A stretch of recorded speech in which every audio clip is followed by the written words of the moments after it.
कि पिपिली तेईसपुर अंचल revenue inspector भाव कार्यरत थिबा बेले तांको सहित गोटे अभावन घटना घटी अतिरिक्त तहसीलदार जी थे से सहित अभावन ये घटना घटई से नहीं थाना अभियोग करते गत 25/5/2025 मसीह से नहीं थाना अभियोग करते परवर्ती समय रे तांकु ए पर्यंत जो भली भाव में न्याय पाइबा कथा से भली भाव न्याय पाई ना जहाँकि से वर्तमान अभियोग आनिछंती एवं एने जिलापाल ठारू आरंभ करी पुलिस विभाग बड़ अधिकारी मान सहित से आलोचना करिसेंती एने इंक्वारी प्रोसेस रही कि ता मध्य से अनेक गुड़िया समस्यार सम्मुखीन होती कौन कौन समस्यार सम्मुखीन होती ए घटना जो घटवा परवर्ती समय ठू आज पर्यंत से किभली भाव में बर्तमान तांकर जीवन जीविका निर्वाह करछंती आमे से तो एने अधिक आलोचना करवा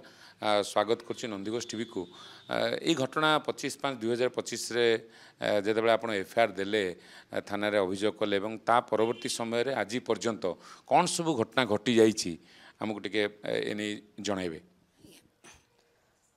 सर मोर इनसीडेंटा 24/5/2025 दिन 2टा बेलू 2:30 भितर घटी घटवार घंटाए पर मु तहसीलदार सर आमर जड़े सुपरवाइजर आउ सीनियर स्टाफ मानक जनइला आमर से कथाटी डिस्कशन है कि सीसीटीवी फुटेजटा चेक है अतिरिक्त तहसीलदार प्रबोध कुमार महांती को तहसीलदार सर आमर डकईकी क्षमा प्रार्थना करते किंतु तापर से क्षमा प्रार्थना पर से पुणी मत धमक चमक दबा इनडायरेक्टली आरंभ कर देते मो क्यारेक्टर को लेकिन बाहर याडू साड़ू कहू मु बाध्य होइकी तहसीलदार को गोटे लिखित भाव में देला सार मत आश्योरेंस देते कि से पिपिली थाना अधिकारी को से लेटरटी को फरवर्ड करेंगे मात्र से कले ना न कर बाध्य होइकी निजे मो स्वामी सहित जा 10:30 राति पिपिली थाना एफआईआर टी देइथिली किंतु तापर समय तहसीलदार जेहेतु से जिनसटी को मत एफआईआर न देवाई मत बहुत आसिस्ट करते इनसिस्ट करते मुझे कथा न शुणिबार से सही समय ऑफिशियली मो प्रति दुर्व्यवहार बहुत भाव में बढ़ी चलती एमती कि मत अननेसेसरी एक्सप्लेनेशन मोर छुट्टी दरखास्त को डिक्लाइन करिया मोर सैलरी बंद करिया मोर कौन भी काम से न करवा मुझा भी सार को मोर भल मंद असुविधा सुविधा ऑफिशियली कथा ट्राई कला बेलू मत से बहुत खराब भाव में रियूड व्यवहार करके मत बहुत माने कार्यानुष्ठान में बहुत कष्ट सर फेस पाखे जी खबर अच्छी ये घटना घटवा पर आप जो थाना एफआईआर देते ता परवर्ती समय जी आपण सहित असादाचरण व्यवहार करते अतिरिक्त तहसीलदार तत्क्षणात ट्रांसफर किंतु तापर तहसीलदार ये घटना नहीं आपण सहित ये व्यवहार करने पचर कौन कारण थाईपे बोली आप आशंका कर सर माने मत अन्य स्टाफ मान आगे कहले कि मुझे एमती हैरान करी कि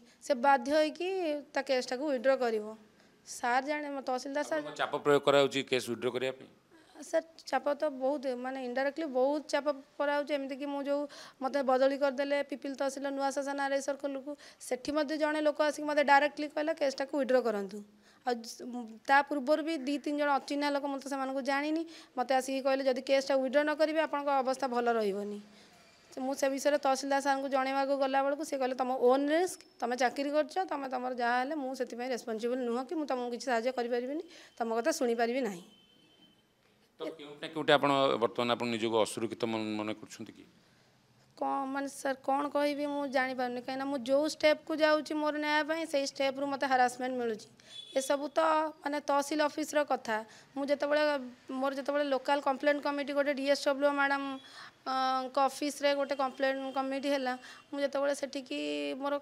कमिटी मत डकैले मुझे से हाजिरा हेली सी माने अतिरिक्त तहसीलदार प्रबोध कुमार महांती सार भी से प्रेजेन्स रे तांकु सत्कार कले मत मो कथा शुणा बदल मत आड़ू साड़ू आक्षेप करे जो खराब स्लांग ठू आरंभ करके मत प्रेसर कले जे 3 दिन भितर तुम केस को जब कंप्रोमाइज न कर तुम चाकरी आ तुम जीवन 2टा जिनस तुम कौन हम आम माने तुम भाभी पार तेणु तुम कमिटी कथा कहते इंक्वारी कमिटी कराइला से कमिटी क्यों क्यों मैंने आप जानते ମୁଁ କମିଟିରେ ତ କାହାକୁ ଚିହ୍ନିନି, 5 ଜଣିଆ କମିଟି ଥିଲା। ମୁଁ କେବଳ DSWଙ୍କ ଅଫିସରେ ଯେହେତୁ ହେଇଥିଲା ସିଏ ମାନେ ତାଙ୍କ ପରିଚୟଟା ମୁଁ ଜାଣିଥିଲି। ବି ପର ମୁହୂର୍ତ୍ତରେ ବି ତାଙ୍କ ଚାମ୍ବର ଆଗରେ ତାଙ୍କ ନାଁଟା ଥିଲା, ମୁଁ ସେଥିପାଇଁ ଜାଣିଛି। ନହେଲେ ବାକି ଅନ୍ୟମାନଙ୍କୁ ମୁଁ ଚିହ୍ନି ନାହିଁ କି ସେମାନେ ବି ମୋତେ ଏ ପ୍ରକାର ବ୍ୟବହାର ବି କରିନାହାନ୍ତି। କେବଳ DSW ମ୍ୟାଡ଼ାମ୍ ଯିଏ ସେ ମୋତେ ବହୁତ ଖରାପ ବ୍ୟବହାର କରିଛନ୍ତି। ମୁଁ ଲିଖିତ ଭାବରେ ସେଇଦିନ ଇଭିନିଂରେ ବି ତହସିଲଦାର କଲେକ୍ଟର ସାର୍ଙ୍କୁ ବି ଲେଖିକି ବି ଦେଇଛି। ଜିଲ୍ଲାପାଳଙ୍କୁ ଦେବା ପରେ କିଛି ପ୍ରତିଫଳ? ମୁଁ କଲେକ୍ଟର ସାର୍ଙ୍କୁ ଗୋଟିଏ ରିକ୍ୱେଷ୍ଟ କରିଥିଲି ସେଟାକୁ ଭିଡ଼ିଓଗ୍ରାଫି କରିକି କମିଟିଟା କରାଯାଉ। ଆଉ ସେ ସବୁ ଜିନିଷ ବି CCTV ବି ସାର୍ ମ୍ୟାଡ଼ାମଙ୍କ ରୁମ୍ରେ ବି ଅଛି। ଆଉ ମୋର ସେଇଟା ରିକ୍ୱେଷ୍ଟ ସେଇଟା ଟିକେ ଇନକ୍ୱାରି କରାଯାଉ, ମାନେ ସେ CCTV ଯାଞ୍ଚ କରାଯାଉ। ସେ ଯେଉଁ ପ୍ରକାର ମୋତେ ବ୍ୟବହାର କରିଛନ୍ତି ମୁଁ ସେଇଦିନ ହିଁ ସୁଇସାଇଡ଼୍ କରିଦେଇଥାନ୍ତି। କେବଳ ମୋ ସ୍ୱାମୀ ଆଉ ମୋର ନିହାତି ଛୋଟ ଛୁଆ 1.5 ବର୍ଷ ବି ହେଇନି ମୋ ପୁଅକୁ।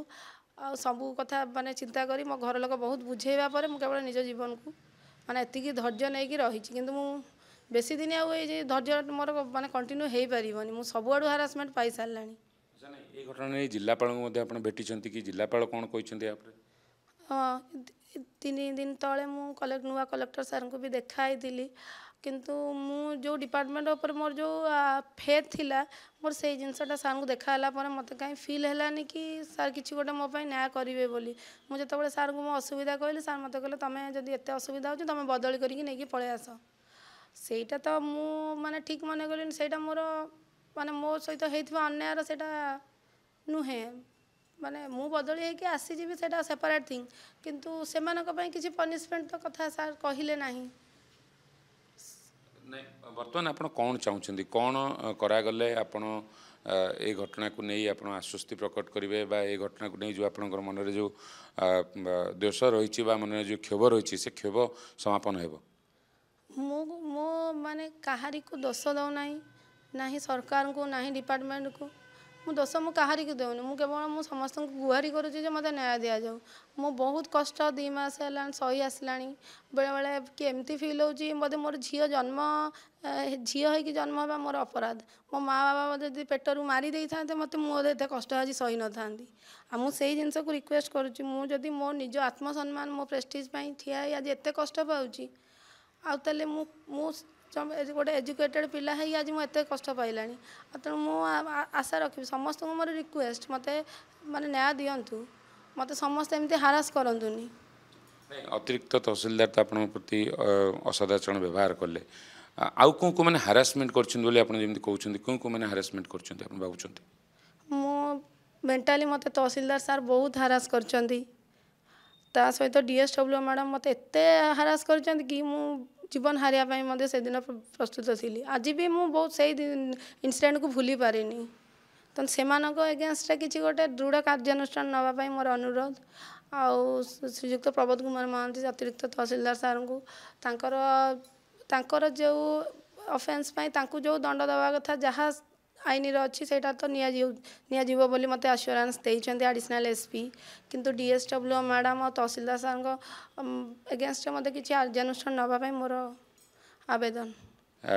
ଯେଉଁଭଳି ଘଟଣା ଘଟିଛି ତାଙ୍କ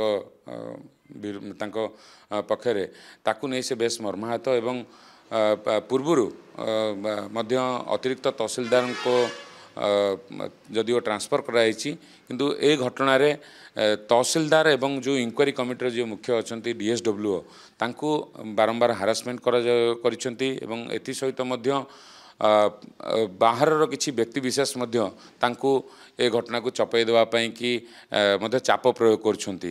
ଏପରିକି ତାଙ୍କ ଜୀବନ ପ୍ରତି ମଧ୍ୟ ସେ ଭୟ ଥିବା ସେ ମତ ରଖିଛନ୍ତି। ଏନେଇ ଜିଲ୍ଲାପାଳଙ୍କ ସହିତ ମଧ୍ୟ ସେ ଆଲୋଚନା କରିଥିଲେ ମଧ୍ୟ ବା ଜିଲ୍ଲାପାଳଙ୍କୁ ମଧ୍ୟ ଗୁହାରି କରିଥିଲେ ମଧ୍ୟ ସେଭଳି କିଛି ସୁଫଳ ବର୍ତ୍ତମାନ ସୁଦ୍ଧା ପାଇନାହାନ୍ତି, ଯାହାକୁ ନେଇ ସେ ବେଶ ବର୍ତ୍ତମାନ ଚିନ୍ତିତ ରହିଛନ୍ତି ଏବଂ କି ଏ ଘଟଣାକୁ ନେଇ ସେ ଗୁହାରି କରୁଛନ୍ତି ଏବଂ ସରକାରଙ୍କ ନିକଟରେ ସେ ମଧ୍ୟ ଏ ଗୁହାରି ଜଣାଇଛନ୍ତି ଯେ ଯେଉଁମାନେ ଦୋଷୀ ଅଛନ୍ତି ତାଙ୍କ ବିରୁଦ୍ଧରେ ତ କାର୍ଯ୍ୟାନୁଷ୍ଠାନ ଗ୍ରହଣ କରାଯିବ, କିନ୍ତୁ ଏ ଘଟଣାକୁ ନେଇ ଯେଉଁମାନେ ପରବର୍ତ୍ତୀ ସମୟରେ ଦୀର୍ଘ 2 ମାସ ହେବ ତାଙ୍କୁ ହାରାସମେଣ୍ଟ କରୁଛନ୍ତି, ତାଙ୍କୁ ଯେଉଁଭଳି ଭାବରେ ମାନସିକ ନିର୍ଯାତନା ଦେଉଛନ୍ତି ତାଙ୍କ ପ୍ରତି ମଧ୍ୟ କାର୍ଯ୍ୟାନୁଷ୍ଠାନ ପାଇଁ ସେ ଦାବି କରିଛନ୍ତି। ପୁରୀରୁ ବିଡ଼ୟ ସାଗର ମଲ୍ଲିକ ସହିତ ମୁଁ ସୌମିତ୍ର ହରିଚନ୍ଦନ, ନନ୍ଦିଘୋଷ TV।